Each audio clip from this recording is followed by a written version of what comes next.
खर्च एतिरो कोन्हे ये सस्तो आहे साईं बिल्कुलु हाँ शामी हाणे हे त सॼियूं बोतलां हथ जूं टंकियूं हथ जूं पुराणियूं गर्मी जूं उन्ही ते ठाहे छॾियो हाणे तव्हां इन बारे तो करा साईं गलाए साईं खाइण ते असांजो कोई ख़र्च न हिन में छा आहे हुन में छा आहे थोरो ॾिसी हिन में साईं पेट्रोल आहे हिन में हिन बोतल में हा ऐं हिन में हेठों प्रेशर ॾिनो आहे हवा जो हिन में इहे बबल ठाहे थो मथे जंहिं सिंधी में बुलबुला चवंदासीं हा उन मां गैस पेट्रोल उॾरे थो हिते अचे थो हितां हीअं वञे थो हिन पाणी में हिते हितां वरी बबल ठहनि था वरी गैस मथे थी अचे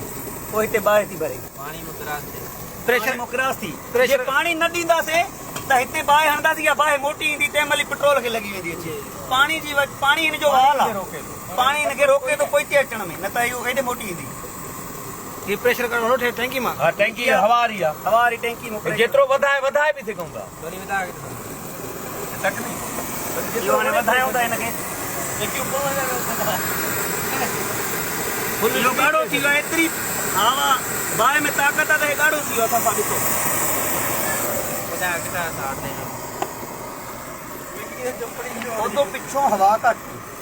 चाय मिठा थोड़ा पा चाय हवा घट चार भैया हवा घट पहले बंद ने तो उधर जा थे खाली मोरियां नहीं बंद होंदियां दुध रोड़न नाल नहीं होंदियां जा थे और नंढड़ी वठे फुल कर दिया ये तो वड्डी आखां फुल करती ऊपर में हवा भरी फुल करती वो बंद हो गया ना चार नहीं पेट्रोल घट गया हां कलाक बच गया यार घट गया ना थोड़ा है 1 लाख 86 लीटर अन्ना भी कलाक आ एक कलाक हलियो आ अध लीटर जे चोटी से